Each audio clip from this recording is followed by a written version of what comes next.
Listen. Teaching at the nursery at Centrality.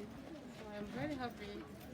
The place is too big, nice, but the only thing is it needs a lot of money. Because building a project like this is not easy. It's not really easy. We need plenty money, we need support, so that at least the building can be fast, so that the children can transfer before the end of second term.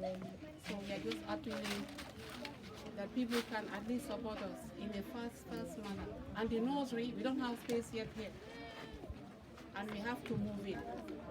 So we need money so that at least we can have a building for the nursery, so that we can move in. We are not in the primary, we don't have space there. We are in Sunchu, and we want to come and join the primary as soon as possible. Thank you very much.